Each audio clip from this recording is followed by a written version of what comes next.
Tumama sa dingding ang bala, bagkus na kay Victor. Ngunit inakala ni Marian na binaril nga ni Rowel ang asawa, kaya sa matinding takot ay hinimatay siya. Mabilis na binuhat ni Rowel ang dating kasintahan at dinala sa sofa. Bago pa man makahuma ang tatlo, inutusan ang natatarantang si Nana Esper na kumuha ng amonya para ipalanghap sa babae. Mula sa kinatatayuan ay matiim na pinagmasdan ni Victor ang dalawa. Hindi magkanda tuto si Rowel sa pagbabalik ng malay ni Marian, habang ang kanyang asawa ay yakap-yakap nito. Hindi niya masisisi si Rowel sa kabila ng ginawa nito, pagkat normal lang na magalit ito sa kanya. Kasalanan niya, kaya hindi nagkatuluyan ang dalawa. Kung hindi niya pinagsamantalahan si Marian, ay malayong mapangasawa niya ito. Nandito na Rowel. Wika naman ni Nana Esper. Dala ang bulak na nilagyan ng natural na gamot. Nag-alala si Victor sa asawa. Ngunit hindi na niya hinintay na magkamalay ito. Nasasaktan siya sa nakikita. Dahil alam niyang si Rowel ang higit na may karapatan kay Marian. Kahit na asawa na niya ito. Mabilis siyang lumabas. Sumakay sa kabayo.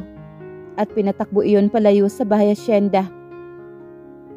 Hindi pa katagalang buhat na umalis si Victor, ay nagkamalay na si Marian. Si Victor, ano nangyari sa kanya? Sindak na tanong niya kay Rowel. Nang lubusang makabawi ng lakas ay bumangon para hanapin ang asawa. Marian, mahinahong sabi naman ng binata. Calm down. Paano mo nasasabi yan? Pagkatapos mong barilin ang asawa ko? Puno ng hinanakit na sumbat niya sa dating katipan. Hindi naman binaril ni Rowel si Victor, Marian. Wika naman ni Nana Esper. Kung gano'n, nasaan siya? Umalis siya. Mamaya na siguro babalik yun. I'm sorry kung tinakot kita. Wika naman ni Rowel. Nagliwanag na ang isipan nito. Muling napahagulhol sa mga palad si Marian. Maiwan ko na muna kayo at ipaghahanda ko si Marian na mainit na sabaw.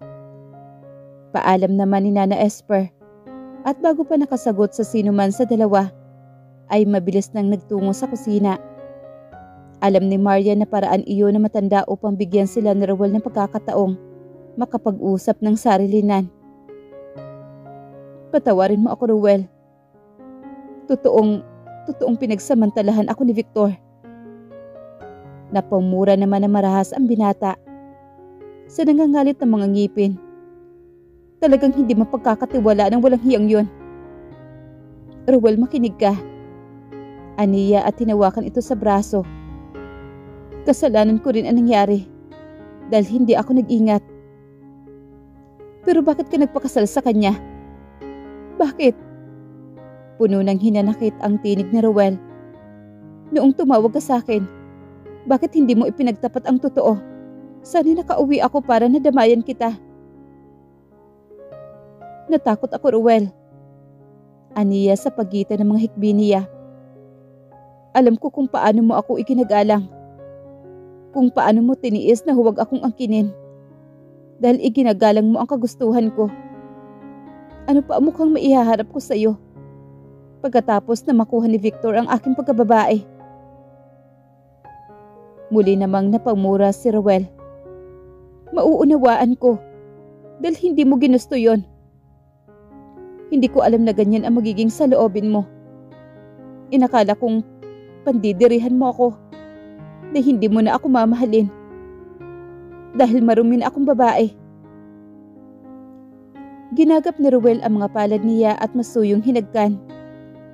Sa kauna-unahang pagkakataon, ay nakita niyang nahilam na sa luha ang mga mata nito.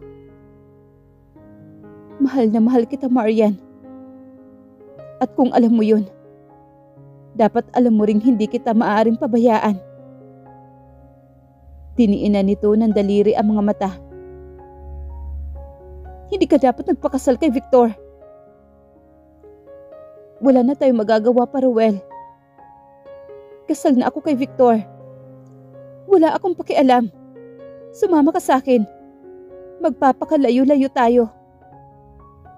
Ikinulong nito sa mga palad ang mukha niya. Sa mga mata ay mababakas ang paghihirap ng kalooban nito. Hindi, Rowel. Hindi ko kaya. Ako ang mahal mo at hindi si Victor. Kaya sa akin ka sumama. Wala akong pakialam kahit na may namagitan na sa inyo. Hindi. Nabibigla ka lang, Rowel. Hindi mo gugustuhin kumain ng isang butong na lawayan na ng iba. Nagtiim ang mga bagang nito habang nakatitig sa mukha niya. O siguro'y ayaw mong sumama dahil may pagtingin ka na kay Victor. Makulimlim ang anyong sabi ng binata sa kanya. Hindi alam ni Marian kung ano ang sasabihin, kung ano ang mararamdaman. Nalilito siya sa kanyang damdamin. Gayong dati tiyak niyang si Rowel lamang ang lalaking mamahalin ng puso niya. Look at me, Marian. Look at me. Utos ng binata. Ngunit nanatiling nakayuko ang una. Patawarin mo na lang ako. Asawa na ako ni Victor. At hindi ko na magagawang sumama pa sa ibang lalaki. Hindi ako ibang lalaki lang, Marian. Baka sa anyo at tinig ni Rowel na nasaktan ito sa kanyang sinabi. Hinaplos niya ang pisngi ng binata. Ang kilay, ang ilong, ang labi. Mahal pa rin niya si Rowel. Mahal na mahal. Pero iba na ang sitwasyon. Pag-aari na siya ni Victor. At kung dapat pa niyang ipagpatuloy ang binabalak, noong paghihiganti ay hindi nasangkot doon ang dating katipan. Maraming paraan upang makaganti siya kay Victor. Pero hindi kabilang doon ang pagsama sa ibang lalaki. Makakahanap ka pa ng babaeng higit na nararapat para sa iyo, Rowel. Aniya sa malungkot na tono. Iyong ikaw lang ang magmamay-ari at hindi kasal sa iba. Dinalhan na kita ng hapunan. Wika naman ni Nana Esper matapos ilapag ang tray ng pagkain sa ibabaw ng study table niya. Nilingon ni Marian ang matandang babae. Ngunit nanatiling nakatayo sa tabi ng bintana. Umaasa siyang mula roon ay matatanaw ang pagdating ni Victor. Kumain ka na at lalamig na ang sabaw. Untag naman ni Nana Esper. Hindi ho ako nagugutom, Nana Esper. Hihintayin ko na lamang si Victor. E paano kung hindi siya umuwi ngayong gabi? Magdamag mong titiisin ang gutom mo? Sir Rowel, Nana Esper. Tanong ni Marian na ang mga matay nakatuon pa rin sa labas ng bintana. Mula nang pumanhi kanina, hindi pa lumalabas ng kanyang kwarto. Bala ko nang dalhan na lamang doon ng pagkain. Kaya lang nakalak ang pintuan. Kumakatok naman ako pero hindi niya ako pinagbubuksan. Isang malalim na buntong hininga ang pinakawalan ni Marian. Kaninang bago niya iniwan si Rowel sa sala, ay tiniyak niya sa binata na hindi na magbabago ang kanyang desisyon. Kumain ka na ha? At huwag mong alalahanin si Victor. Nagpapalipas lang iyon ng sama ng loob at nagpapalamig. Baka ho kung ano na nangyari sa kanya. Kilalang kilala ko si Victor. Kaya tinitiyak ko sa iyong walang mangyayaring masama sa kanya. Nang lumabas si Nana Esper at muling mapag-isay, napaglimi ni Marian ang sitwasyon. Para siyang esposang tunay na nagmamahal sa asawa. Sa labis na pag-alalang ipinapakita niya. Bakit ngayon ay nababagabag siya sa kaligtasan ni Victor? Gayong noong unay kinamumuhian niya ito. Tunay na nga kayang nabihag ni Victor ang puso niya. Pinukaw na mahihinang katok sa pintuan ang malalim na pag-iisip niya. Kasunod nooy bumukas ang pintuan at pumasok si Rowel. Nanatili siya sa pagkakaupo ng pasandal sa headboard ng kama. Kahit nang lumapit ang binata at maupo sa gilid niyon. Nag-aalala ako. Ayaw mo raw kumain, sabi ni Nana Esper. Wala akong gana. Sagot naman ni Marian. Nais tutulan ang pagpasok ni Ruel nang walang pahintulot, ngunit nanahimik na lamang siya. Kailangan mong kumain, Marian. Baka magkasakit ka. Huwag mo akong alalahanin, Ruel. Kaya ko ang sarili ko. Malalim na bumuntong hininga ang pinakawala ng binata at napailing. Tumayo ito at kinuha ang tray. Nang maupong muli sa gilid ng kama, ay ipinatong iyon sa kandungan. Kailangan mong kumain. Dinampot nito ang kutsara at nilagyan ng pagkain. Ruel, huwag na. Tanggi naman ni Marian nang subuan siya nito. Please, kainin mo na ito. Gusto kong may laman ang iyong sikmura bago tayo mag-usap. Nangunot ang noo niya matapos marinig ang tinura nito. Nag-usap na tayo, hindi ba? Gusto kong malinaw ang lahat bago ako umalis bukas. Malungkot na pahayag nito. Aalis ka na? Kadarating mo lang ah. Wala nang dahilan pa para manatili pa ako rito. Napayuko siya na maramdaman ang pagkapahiya niya. Sinalo nito ang kanyang baba at itinaas. Masakit. Pero kailangan ko nang tanggapin na hindi ka na magiging akin, Marian. Kung magtatagal pa ako rito, lalo lang tayong masasaktan. I'm sorry, Ruel. Muli na namang nahilam ang luha ang kanyang mga mata. Pakiramdam niya ay may malaking bagay na bumara sa kanyang lalamunan. Sana mapatawad mo ako. Pati na rin si Victor. Pinapatawad na kita, Marian. Dahil wala ka naman talagang kasalanan. Pero si Victor, panahon lang ang makakapagsabi kong mapapatawad ko pa siya. Kumain ka na. Hindi ako aalis hanggat hindi mo na uubos ito. Wika naman sa kanya ni Ruel. Napilitan si Marian na kumain kahit naiilang siya sa ginagawa ng dating katipan. Kahit hindi naubos ang pagkain, ay nangalahati naman niya ito. Pwede na siguro tayo mag-usap? Kung kukumbisahin mo uli ako na sumama sa'yo. Gusto kong gawin yun, Marian. Pero ikaw na rin ang nagsabing hindi na magbabago ang lahat. Napabuntong hininga si Ruel. Babalik na ako sa kampo bukas. Sakaling kailanganin mo ng tulong ko, alam mo kung saan ako tatawagan. Mag-iingat ka, Ruel. Hinaplos niya ang pisngi nito. Nakadama ng awa sa binata. Ipagdarasal kong lagi ang kaligtasan mo. Salamat, Marian. Muling pamagitan ang nakakabinging katahimikan. Hindi napigil ni Ruel ang sarili at niyakap niya si Marian. Bakit kailangan mangyari ito? Bulong ng binata sa kanya. Mahal na mahal kita, Marian. At alam ko, matatagalan bago ako makahanap ng babaeng ipapalit ko sa'yo. Basta mag-iingat ka palagi. Luha ang bulong naman niya rito. Nais sabihing mahal pa rin niya ito. Ngunit alam niyang hindi na tama. At lalo lamang nilang sasaktan ang kanilang mga sarili. Lingid sa kaalaman ng dalawa, ay iyon ang tagpong inabutan ni Victor. Naghalo ang galit, pait at panlulumo sa dibdib ng lalaki sa nakikita nito. At sino ang hindi makakaramdam ng ganoon kapag nakita ang asawang mahigpit na nakayakap sa dating nobyo?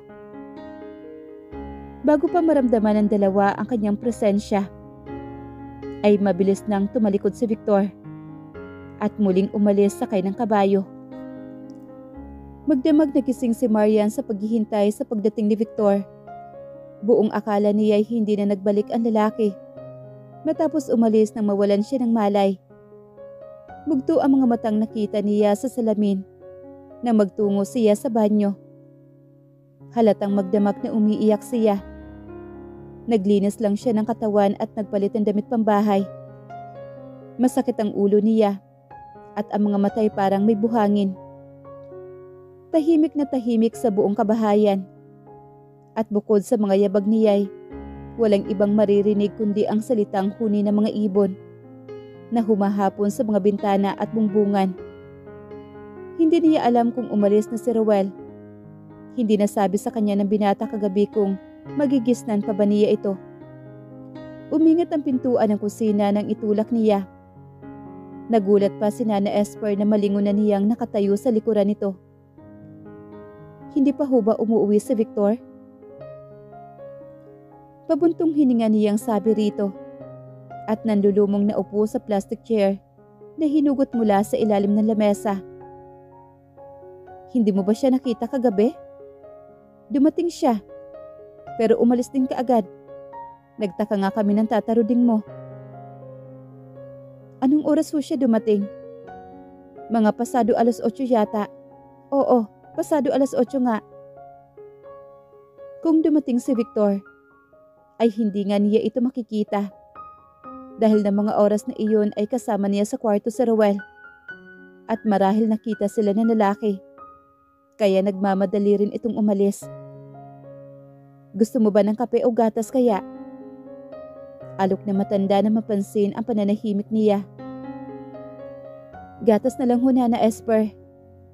Aniya at sinunda ng buntong hininga. Ilang sandali pa'y inilapag na nito ang baso ng mainit na gatas sa ibabaw ng lamesa. Maski pa paano'y nakadama siya ng ginhawa nang masayaran ng mainit ang sikmura niya. Hinilot-hilot ang sentido upang maalis ang pananakit niyon. Bumaba rin si Rowell kagabi. Nang malaman ngang ayaw mong kumain ay nag-alala. Pinuntahan niya ako sa kwarto. Pahayag naman niya rito. Nakita niya ang makahulugang sulyap na ipinukol sa kanya. Naramdaman niyang kailangan niyang magpaliwanag upang maalis ang mali siya sa isip nito. Hinimok niya akong kumain at pagkatapos ay lumabas na. Wala ho kaming ginagawang masama, Nana Esper. Nabakas niya sa mukha na matanda na napahiya ito. Upang pagtakpan iyon ay muli nitong inabala ang sarili sa pagluluto ng mga almusal. Ipinagpatuloy ni Marian ang pag-inom ng gatas. Mukhang malabo na magkasundo pa ang magkapatid pagkatapos nito. Naiiling na sabi ni Nana Esper. Makaraan ng ilang sandali. Natatakot ako sa maaari pang mangyari, Nana Esper. Baka sa susunod ay tuluyan ng patay ni Rowell ang kapatid niya. Diyos ko, huwag naman sanang ipahintulot ng Diyos na mangyari iyon. Kahapon nga'y muntik ko na ring himatayin sa putok ng baril. Akala ko'y tinamaan si Victor. Nanindig ang mga balahibo ni Marian sa alaala nang naganap na nagdaang araw. Paano kung napatay ni Rowell si Victor? Hinaplos niya ang mga braso na makaramdam ng panlalamig. Hindi kayang isipin na mapapatay ng lalaki ang sariling kapatid nang dahil sa kanya. Doon muna ako sa sala maghihintay, Nana Esper. Paalam niya nang maubos ang gatas sa baso. Sige, tatawagin na lang kita kapag handa na ang almusal. Palabas na siya ng kusina nang maisipang itanong kung umalis na ang dating katipan. Hindi ko pa siya nakikita mula nang magising ako, kaya hindi ko rin alam kung nariyan pa siya o umalis na. Gusto mo bang panhikin ko? Huwag na ho, Nana Esper. Aniya at tuluyan ng tinalikuran ito. Mula sa kusina nagtuloy si Marian sa balkonahe. Iginala ang paningin sa paligid. Matapos maupo sa pasimano ng balostre. Maaliwalas ang umagang iyon at ang mga paru-paro at bubuyog na lumilipad sa mga bulaklak ay lalong nagpadagdag sa kagandahan ng paligid. Ngunit ang katahimikang pinupunit ng mga huni ng maya at puno ng bayabas ay lalo lamang nagdadagdag sa lungkot ng puso niya. Narito siya, naghihintay sa pagdating ni Victor, habang nag-aagaw ang damdamin kung sino ang karapat-dapat mahalin. Ang dating nobyong tunay na minahal, o ang asawang sa loob ng maikling panahon ay unti-unting bumihag sa puso niya. Totoo, mahal na niya si Victor. Madaling aminin iyon pagkatapos na muntik na itong barilin ni Ruel. Pagkat noon niya naramdamang hindi na niya kaya pang mawala sa piling niya ang asawa. Naginit ang sulok ng kanyang mga mata nang muling manikip ang dibdib. Paano kung nabaril nga ni Ruel si Victor? Paano niya iyon dadalhin sa kanyang konsensya? Naisipan niyang pumanhik na muna at magkulong na lamang sa kwarto. Kung umalis na si Ruel ay mabuti. Ayaw na niyang magpaalam pa ito.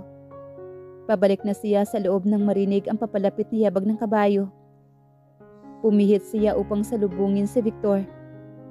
Ngunit nadismaya siya nang makitang si Tata Ruding ang dumating at hindi ang kanyang asawa. Saan kayo nanggaling, Tata Ruding? Tanong niya at hinintay na makalapit ang matandang lalaki. Sa taniman. Nakita niyo ba si Victor? Tanong niyang hindi na mahintay na marinig ang sasabi ni Tata Ruding. Oo Anito. Katunayan nga'y pinauwi na lang niya ako para kumuha ng gamit niya rito. Nangunot naman ang noo ni Marian sa narinig. Bakit siya nagpapakuha ng mga gamit? Hindi ba siya uuwi dito, Tata Ruding?